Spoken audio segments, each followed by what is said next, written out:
Orient Spectra, Big TV Global Study Expo 2025. US, UK, Germany, Canada universities లో చదువుకోవాలనుకునే వారికి golden chance. 5 లక్షల వరకు scholarship పొందే అవకాశం. ఈ ఎక్స్పో అక్టోబర్ 11న బంజారాహిల్స్ లోని హయాత్ ప్లేస్ లో జరుగుతుంది. ఇప్పుడే ఫ్రీగా రిజిస్టర్ చేసుకోండి.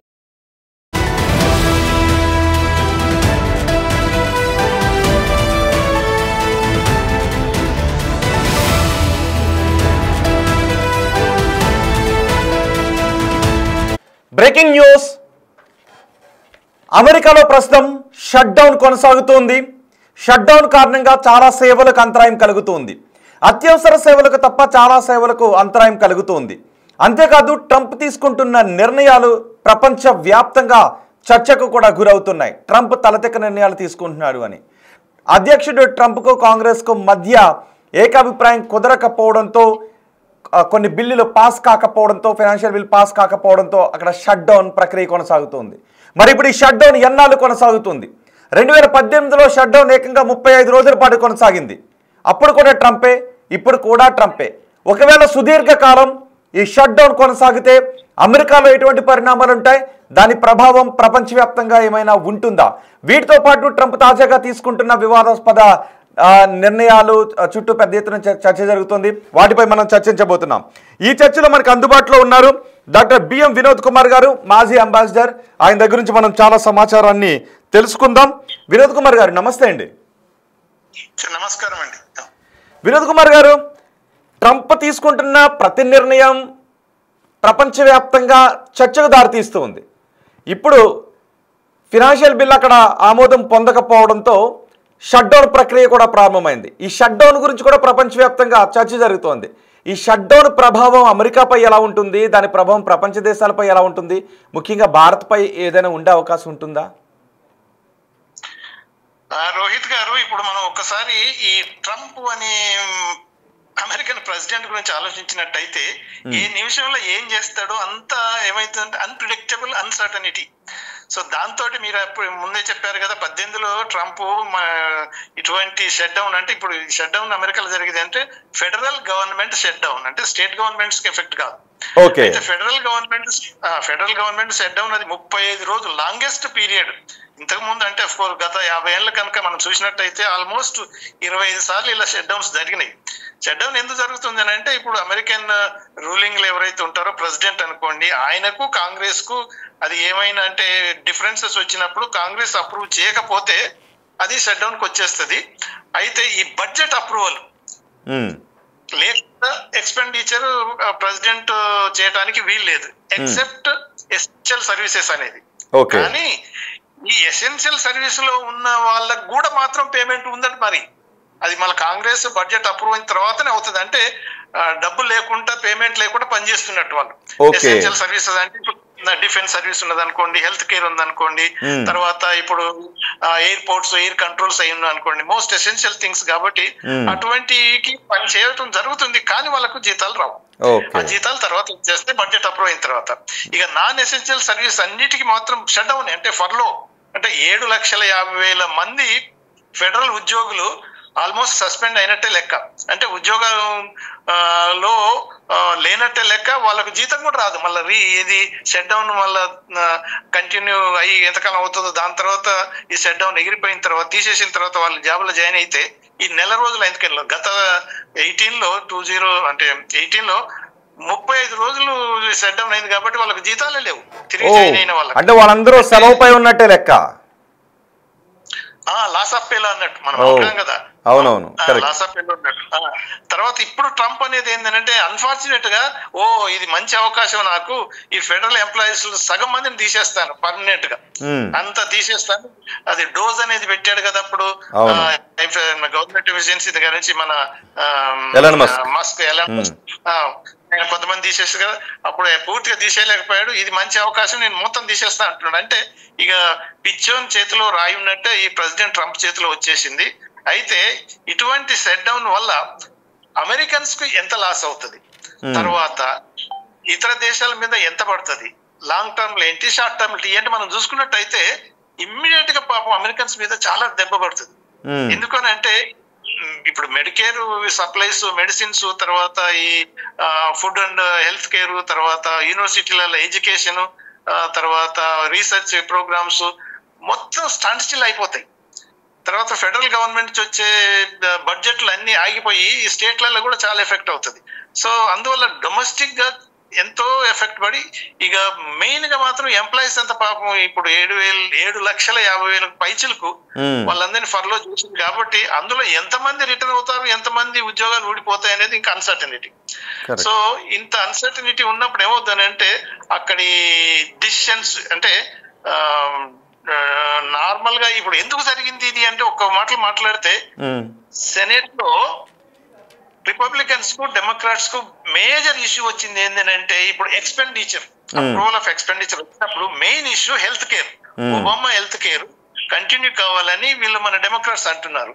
ఈ ట్రంప్ ఏంటంటే దానికి పూర్తి అగెనిస్ట్ కాబట్టి మెజారిటీ రిపబ్లికన్స్, అందరు కాదు మెజారిటీ రిపబ్లికన్స్ కూడా ఒబామా కేర్ కి వ్యతిరేకంగా ఉన్నారు కాబట్టి అటువంటిది కంటిన్యూ కావడానికి వీలు లేదు సేమ్ అంటున్నాడు. కానీ ఆ హెల్త్ కేర్ సిస్టమ్ కనుక అబాలిష్ చేసినట్టయితే బీద ప్రజలు ఆల్మోస్ట్ ఈవెన్ మిడిల్ ఇన్కమ్ వాళ్ళు అందరు ఎఫెక్ట్ అవుతారు, ఎంటైర్ కంట్రీలో ఎఫెక్ట్ అవుతారు. అలా జరగకూడదు అని డెమోక్రాట్స్ అంటున్నారు. కానీ ట్రంప్ ఏమంటున్నాడు అని అంటే ఓహో మీరు ఇది ఏదైతే హెల్త్ కేర్ సబ్సిడీస్ గ్రాంట్స్ ఇవన్నీ ఇల్లీగల్ ఇమిగ్రెంట్స్ కు ఇవ్వాలని అని పట్టుబడుతున్నారు. అందుకనే నేను అయితే సెనేట్ లో ఉన్న మెజారిటీ లీడర్ డెమోక్రాట్స్ కన్నాడు అదంతా పచ్చి అబద్ధం, అసలు ఇల్లీగల్ ఇమిగ్రెంట్స్ కు ఇటువంటి అవకాశం ఎలా పోతుంది, ఓన్లీ సిటిజన్స్ కు మాత్రమే మనం ఇన్సూరెన్స్ ఇస్తున్నాం, మెడికేర్ ఇస్తున్నాం. ఇవన్నీ ట్రంప్ ఏదంటే ఏమంటారు ఫాల్స్ ఫేక్ ఉపయోగించుకొని ఇవన్నీ చేస్తున్నాడు, ఇది కరెక్ట్ కాదని. కాకపోతే ఏంటంటే మెడికేర్ అవసరం కంటిన్యూ, కొంతవరకు ఏమన్నా అవసరం అంటే కొంత తగ్గించవచ్చు కానీ అది అమలు చేయడానికి వీలేదని వాళ్ళు పట్టుబట్టారు. వీళ్ళేమో నో అంటున్నాడు ట్రంప్.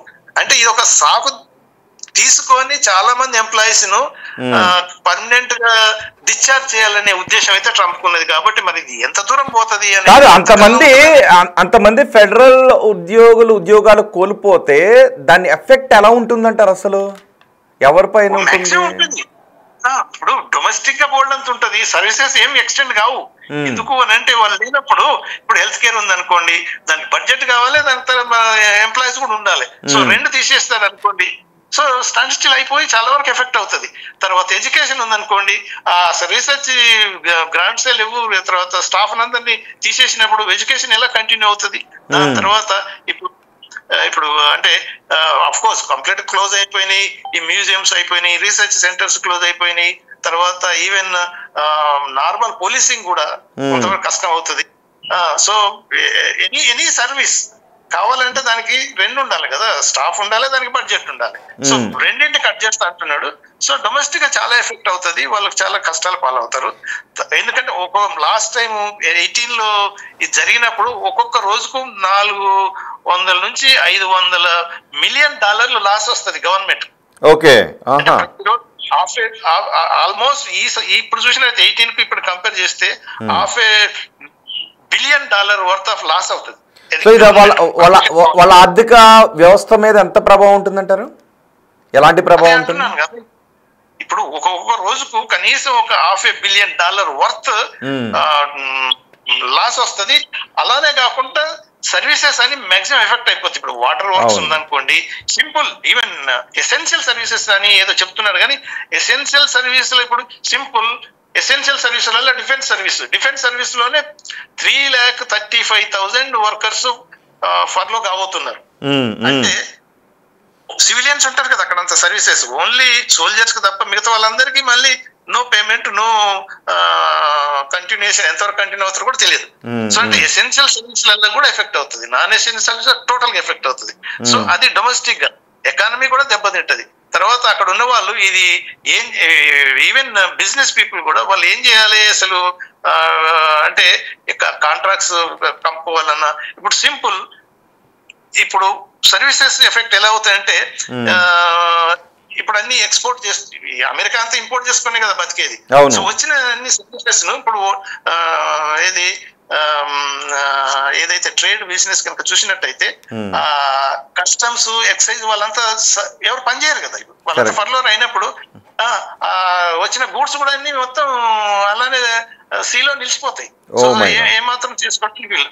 సో నిత్యావసర వస్తువుల ధరలు కూడా పెరిగిపోయే అవకాశం ఉంటుందేమో అక్కడ. చాలా వరకు పెరిగిపోతాయి. ఇప్పుడు 2-3 రోజులు 4 రోజుల తర్వాత రిస్టోర్ అయితే ఏముండదు. కానీ ఇప్పుడు లాస్ట్ టైం 35 days అయింది అనుకోండి, అలానే ఈసారి 35 కాదు, ఇక 40-50 days పోయింది అనుకోండి, అతలకుతలం అయిపోతుంది.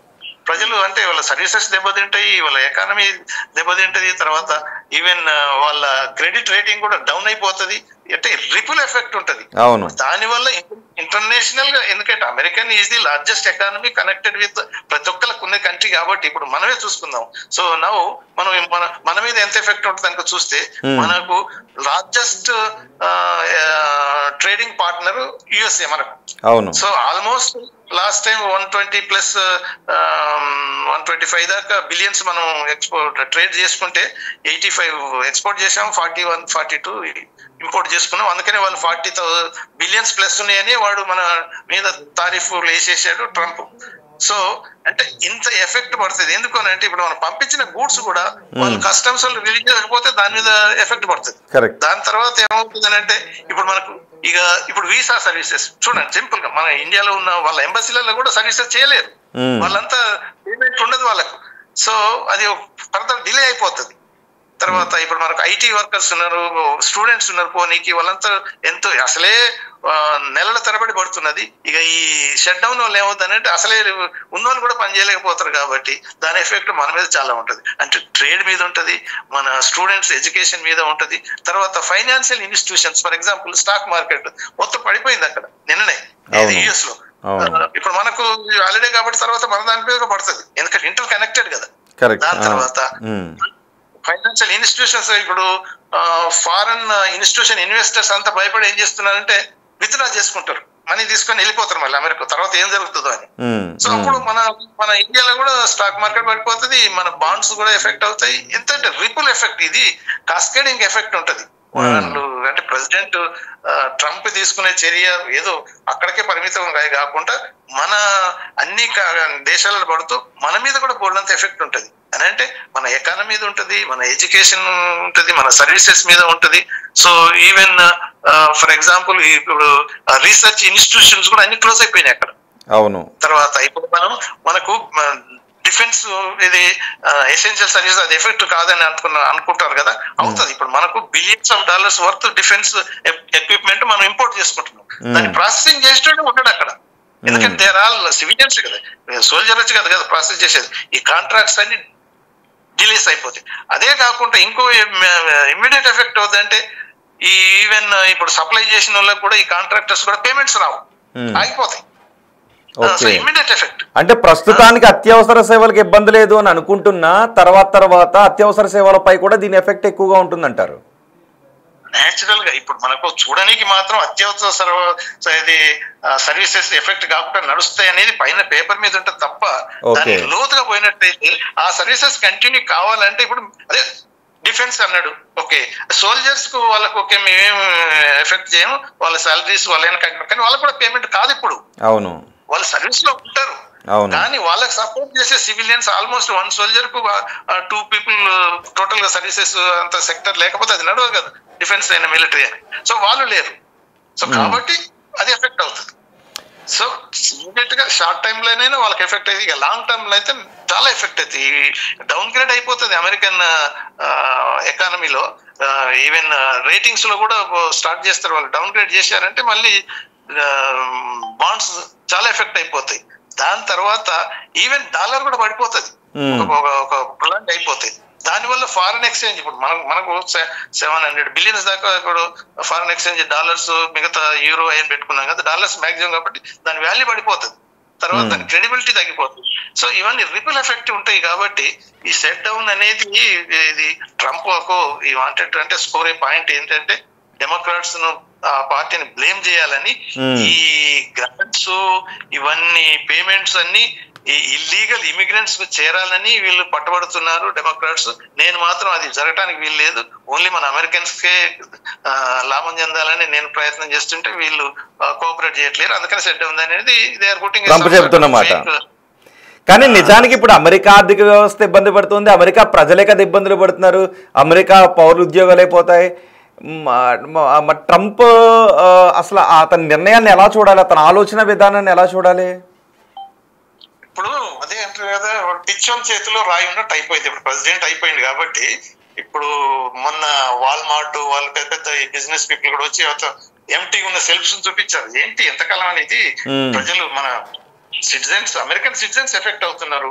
ఇప్పుడు టారిఫ్ అన్నాడు, టారిఫ్ 40%, 50% ఇవన్నీ వేస్తున్నప్పుడు అది ఇంపోర్ట్ చేసుకోక తప్పదు కదా, ఎసెన్షియల్ గుడ్స్. అమెరికాలో ఆల్ ఆఫ్ ఏ సడన్ ఈ రోజు ఒకసారి పెద్ద జోక్ అనేది అంటే హ్యాడ్ టు బూట్ అంటే సోల్జర్స్ కు హ్యాడ్ టు బూట్ కూడా మేడ్ ఇన్ చైనాలో అయిపోయినాయి. అంటే ఆ పరిస్థితి వచ్చింది. అవన్నీ ఇంపోర్ట్ చేసుకుంటున్నారు కాబట్టి ఇమ్మీడియట్ గా మ్యానుఫ్యాక్చరింగ్ అంతా అమెరికాలో తయారు కాదు కదా. ఆల్ దీస్ ఇంపోర్ట్స్ కాబట్టి they need lot of time. అందుకని నువ్వు all of a sudden brake చేసి నువ్వు టారిఫ్ ఇంక్రీజ్ చేస్తే ఎవరైనా మరి ఎండ్ పాయింట్ ఆఫ్ వ్యూ కస్టమర్సే కదా, ప్రజలే కదా, ఆ సిటిజన్సే కదా బేర్ చేయాల్సింది. బిజినెస్ మ్యాన్ అయితే జేబులోంచి పెట్టుకోడు కదా.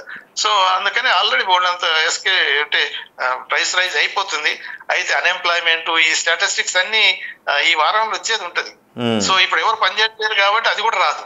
అది కూడా ప్లస్ పాయింట్. ఏది మన ట్రంప్ కు ఇవన్నీ మ్యానిపులేట్ చేస్తాడు కదా, నెగటివ్ పాయింట్స్ అన్ని పబ్లిష్ చేయనిట్లేడు, వాళ్ళందరినీ తీసేస్తున్నారు. సో ఆల్ సడన్ పిచ్చోడు అన్నట్టే కానీ దాని ఎఫెక్ట్ చాలా పడిపోతుంది. దీనివల్ల డొమెస్టిక్ గా చాలా లాస్ అవుతుంది. వినోద్ కుమార్ గారు నిజానికి ట్రంప్ పాలనలో ఇది 3వ షట్ డౌన్ అని చెప్తున్నారు. ఇప్పటి వరకు అమెరికాలో 15 సార్లు షట్ డౌన్ వస్తే ట్రంప్ పాలనలో 3వసారి, 2వసారి అధికారంలోకి వచ్చిన తర్వాత ఫస్ట్ టైం ట్రంప్ పాలనలోనే సుదీర్ఘ షట్ డౌన్ జరిగింది. సో ఇప్పుడు ట్రంప్ అంతకు మించి మూర్ఖంగా ఉన్నాడు అనే చర్చ జరుగుతోంది. సో ఈసారి ఏం జరుగుతుందో అనే భయం కూడా కనిపిస్తుంది జనాల్లో. అది కరెక్ట్. ఇప్పుడు ఈసారి లాస్ట్ టైం కంటే ఈసారి మరీ ఘోరంగా బిహేవ్ చేస్తున్నది. ఏంటంటే ఫెడరల్ గవర్నమెంట్ లో ఎంప్లాయీస్ ఎక్కువైపోయారు. తర్వాత ఈ స్కీమ్స్ ఏవైతున్నాయో ఇవన్నీ ఇల్లీగల్ ఇమిగ్రెంట్స్ కే పోతున్నాయి అనేది ఏదైతే ఒక స్మోక్ అంటే ఇది ఎలిగేషన్ తీసుకొచ్చాడో అది కరెక్ట్ కాదు. కాబట్టి అది తప్పుదోవ పట్టిస్తున్నప్పుడు దాన్ని కరెక్ట్ చేసి వెంటనే షట్ డౌన్ రిమూవ్ చేసి వాళ్ళు బడ్జెట్ అప్రూవ్ చేసేటట్టు లేదు. అందుకని ప్రొలాంగ్ అయ్యే పరిస్థితి ఎక్కువ ఉంది. సో ప్రొలాంగ్ అవటం వల్ల దాని అడ్వాంటేజ్ తీసుకొని అమెరికన్ ఏదైతే వర్క్ ఫోర్స్ ఎంప్లాయీస్ ఉన్నారో వాళ్ళను సగం కట్ డౌన్ చేయాలని ఆలోచిస్తున్నాడు. తర్వాత ఈ అమెరికన్ ఎయిడ్, అమెరికన్ సబ్సిడీస్ అవన్నీ తీసి పడేయాలి, ఇవన్నీ ఏదైతే మొదలు పెడుతున్నాడో. తర్వాత ఇప్పుడు ఏంటంటే మగా అనేది ఏదైతే ఉందో మేక్ అమెరికా గ్రేట్ అగైన్ అనేది దాంట్లో ఈ ఒక అంటే బంచ్ ఆఫ్ పీపుల్ ఉన్నారు. వాళ్ళంతా ట్రంప్ కూడా అదే అడ్వైజ్ చేస్తున్నది. ఈ తారీఫ్ల వల్ల అమెరికా రిచ్ అయిపోతుంది. ఈ తారీఫ్ వేయటం వల్ల మనకు వచ్చే డబ్బు వల్ల మనం ఇన్కమ్ ట్యాక్స్ తక్కువ చేసినట్టయితే మన ప్రజలకే మేలు జరుగుతుంది అనేది ఒక ఫాల్స్ నెరేషన్ ఇచ్చేశారు. ఇక ట్రంప్ ఏంటంటే ఇప్పటిదాకా ఎవరు చేయలేదు, నేనే చేస్తున్నాను, I'm the first, I'm getting trillions అంటున్నాడు. అంటే ప్రతిదీ అంటే ఏం మాట్లాడుతున్నాడో అంటే అది సపోర్ట్ అంటే ఫ్యాక్ట్స్ అండ్ ఫిగర్స్ మీద మాట్లాడట్లేదు. ఎవరైతే ఇస్తారో దాని మీద మాట్లాడుతున్నాడు కాబట్టి అలా పోతున్నది. సో ఇప్పుడు లాట్ ఆఫ్ అన్సర్టనిటీ. ఇప్పుడు అంటే ఇవన్నీ ఒక వారం రోజుల తర్వాత కానీ దాని ఎఫెక్ట్ పడుతున్నప్పుడు ప్రజలు, బిజినెస్ పీపుల్ వాళ్ళంతా ట్రంప్ కు అగెనిస్ట్ గా తయారైతే కనుక మరి రియలైజ్ కావచ్చు. ఏంటి ఒకవేళ ట్రంప్ పైన వ్యతిరేకత పెరిగితే ఎటువంటి పరిణామాలు చోటు చేసుకునే అవకాశం ఉంటుంది? ఇప్పుడు ట్రంప్ మీద వ్యతిరేకత పెరుగుతుంది. ఇది కనుక ఒకవేళ ఎక్కువ ప్రొలాంగ్ అయితే తర్వాత నెక్స్ట్ ఇయర్ ఎలక్షన్స్ కూడా ఉంటాయి. ఇది కాంగ్రెస్ ఎలక్షన్స్. దాంట్లో చాలా వరకు రిపబ్లికన్ పార్టీకి దెబ్బ తగులుతుంది. సో ఇప్పుడు అంటే తను తీసుకునే ఇప్పుడు ఒక్కొక్కటి ఏంటంటే ట్రంప్ది ఎప్పుడు ఏం చేస్తాడో అంత అన్సర్టనిటీ కాబట్టి ఆల్ ఆఫ్ ఎ సడన్ ఇవన్నీ తీసేయచ్చు. ఈ తారీఫ్ కూడా ఎందుకంటే చైనా మీద 140% వేస్తాను తీసుకొచ్చి 29 దాకా తీసుకొచ్చాడు అంటే నెక్స్ట్ డేనే అంటే అలా ఉంటది. కాబట్టి సో ఇది ఆయనకు కొంతమంది ఏదైతే కాకసార్ కోటరీ ఎవరైతే ఉంటారో వాళ్ళు కనుక సరిగా ట్వీట్ చేసి ఇదిగో చాలా లాస్ అవుతుంది అంటే దీని వల్ల నెక్స్ట్ ఎలక్షన్స్ లలో ఏదైతే ఉంటుందో కాంగ్రెస్ ఎలక్షన్ నెక్స్ట్ ఇయర్ వస్తుందో వాళ్ళ క్యాండిడేట్స్ ఎవరైతే ఉంటారో వాళ్ళంతా దెబ్బతింటున్నాము, రిపబ్లికన్ పార్టీ ఓడిపోతుందేమో అనేది కనుక భయం కనుక కలిగినప్పుడు వాళ్ళంతా ట్రంప్ మీద ప్రెషర్ తీసుకొస్తారు. అప్పుడు కానీ ఎవరిని అర్థమవుతాయి. సో ఏదో బిజినెస్ మ్యాన్ గా ఒక $1 to $1 అనేది రేపు ఏం జరిగితే నాకేంటి, ఇప్పుడు ఈ రోజు నాకు $1 వస్తే సరిపోతుంది అనే పద్ధతిలో కనుక ట్రంప్ ఉన్నాడు. అలా పోతే మాత్రం లాంగ్ టర్మ్ లో అమెరికాకు చాలా నష్టం జరుగుతుంది. మిగతా కంట్రీలలో కూడా చాలా అంటే అన్స్టెబిలిటీ, అన్సర్టనిటీ ఇవన్నీ పెరిగిపోతాయి. దానివల్ల రిపబ్లికన్ పార్టీకే దెబ్బ తగులుతుందని వాళ్ళు కొంతవరకు రియలైజ్ కావచ్చు ట్రంప్. కానీ ఈసారి చూస్తే 35 రోజులు కాదు కదా, ఇంకా పెరిగే అవకాశమే ఎక్కువ కనిపిస్తుంది. కానీ త్వరలో రిజల్వ్ అయ్యేటట్టయితే కరెక్ట్. కానీ లోపు ట్రంప్కి నోబెల్ బహుమతి కోరిక బాగా పట్టుకున్నట్టుంది. ఇప్పుడు కూడా అంటున్నాడు, నేను 8 యుద్ధాలు ఆపాను, నాకు నోబెల్ బహుమతి ఇవ్వకపోతే అమెరికాకి అవమానం అంటున్నాడు. అదే కదా, ఇప్పుడు అదే ఏమంటారు, ఒక్కోసారి పిచ్చి ముదిరితే ఏదో వస్తుంది కదా, పిచ్చే కాకుండా ఇంకా ముదిరిపోయి వాడు పిచ్చోడు అయిపోవడం, సైకలాజికల్ గా అప్సెట్ రావటం. అది మరి ఏంటనంటే ఒబామాకు నోబెల్ ప్రైజ్ ఇచ్చినందుకు నాకెందుకు ఇవ్వకూడదు అంటే అలా అది వచ్చేసి నేను ఇది చేశాను అది చేశాను అంటే అది ఎక్కువైపోయింది కాబట్టి ఆ పిచ్చి అది వచ్చేదాకా వదిలిపెట్టను అన్నట్టు మొదలు పెట్టేశాడు. సరే ఇక అదొక పెద్ద నోబెల్ ప్రైజ్ ఎంతో మంది తీసుకున్నారు, ఎంతో అయిపోతుంది, నాకు పెద్ద కాదు. కానీ ఈ పిచ్చోని కూడా ఏదో ఒకటి చేస్తే సరి అయిపోతుంది అనేది కూడా ఒకటి మంచిగా ఉంది. అయితే ఇప్పుడు మనం ఏమనుకుంటున్నాం అంటే దీని వల్ల మన ఇండియాకు ఛాలెంజ్, ఇట్స్ అ ఛాలెంజ్. ఇటువంటి టారిఫ్స్ ప్లస్ ఈ షట్ డౌన్ కూడా ఇటువంటి ఛాలెంజ్ మనకు ఒక ఆపర్చునిటీ ఇస్తుంది. సో అది మనం గమనించుకోవాలి. ఇప్పుడు మన గవర్నమెంట్ అయినా మన బిజినెస్ అయినా not to depend on this US ఒకటి. ఎందుకంటే మనం డైవర్సిఫై చేసుకొని ఇటు యూరోప్ అయినా, ఇటు ఆఫ్రికా అయినా, ఇటు సౌత్ ఈస్ట్ ఏషియా అయినా, ఇటు ఆస్ట్రేలియా, ఇటువంటి వాటిల్లో మనం ఎక్కువ పెంచుకోవటం మొదలు పెట్టుకోవాలి. ఏదో అంటే మొదలయ్యాయంటారా, ఆ ప్రయత్నాలు జరుగుతున్నాయంటారా? ఇప్పుడు స్టార్ట్ అయినాయి కానీ అంత సీరియస్ గా స్టార్ట్ కాలేదు. కాబట్టి it's high time everybody should concern, not only the government but mostly our business community, industries అయినా, ఎడ్యుకేషన్ అయినా. ఇప్పుడు కెనడా ఓపెన్ చేస్తుంది ఎడ్యుకేషన్ గురించి. దే ఆర్ వెరీ అంటే ప్రాక్టికల్ కార్యం వచ్చిన తర్వాత కొత్త మన prime minister is opening the Canada మొత్తం ఫర్ ద బిజినెస్ మెన్. ఇప్పుడు H1B వీసా వల్ల ఎఫెక్ట్ అయిన అమెరికాలో ఉన్న వాళ్ళు ఇండియన్స్ ఎవరైనా మా దగ్గర రావచ్చు ఈ సెట్.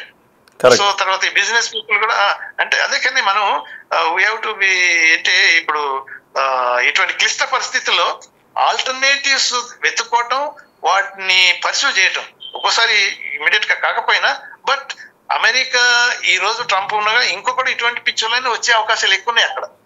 కాబట్టి dependence on America is always better to avoid అది. సో మిగతా అవెన్యూస్ కనుక మనోళ్ళు కనుక పర్సూ చేస్తే yes, challenge can become an opportunity. Right. Thank you very much Vinod Kumar గారు. బిగ్ టీవీకి అందుబాటులోకి వచ్చి అమెరికాలో షట్ డౌన్ గురించి, ట్రంప్ తీసుకుంటున్న నిర్ణయాల గురించి చాలా విలువైన అంశాలు తెలియజేసినందుకు.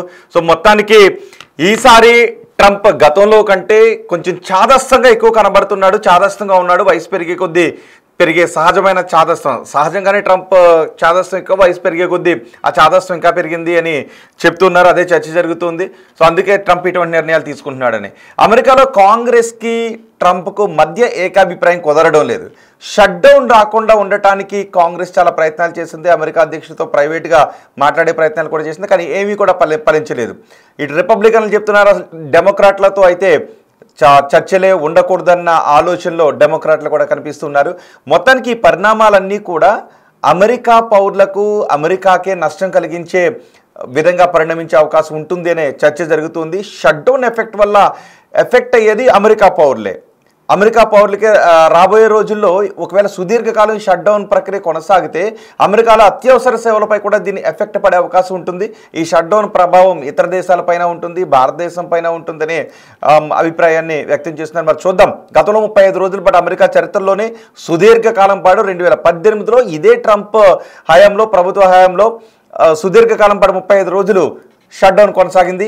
మరి ఈసారి ఎన్ని రోజులు కొనసాగుతుందో షార్ట్ టైంలోనే, ఒకవేళ రేపు ఎల్లుండిలోనే షట్ డౌన్ ముగిసిపోయే అవకాశం ఉంటుందా, లేదు సుదీర్ఘకాలం ఒకవేళ 40-50 రోజులు ఈ షట్ డౌన్ కొనసాగుతుందా, ఒకవేళ అదే కొనసాగితే అమెరికా ఆర్థిక వ్యవస్థ మీద ఎటువంటి ప్రభావం పడుతుంది, దాని ప్రభావం ఇతర దేశాలపై ఎలా ఉంటుందో మనం క్లియర్గా చూడబోతున్నాం. చూద్దాం ఏం జరుగుతుందో. సో ఇంకా ఎక్స్పర్ట్స్ మీ అభిప్రాయాన్ని కూడా తెలియచేయండి. అమెరికాలో ఉన్న ఎన్ఆర్ఐస్ కూడా మీ అభిప్రాయాన్ని కూడా ఈ వార్త చూస్తున్నట్లయితే మీ అభిప్రాయాన్ని కమెంట్ బాక్స్లో తెలియచేయండి.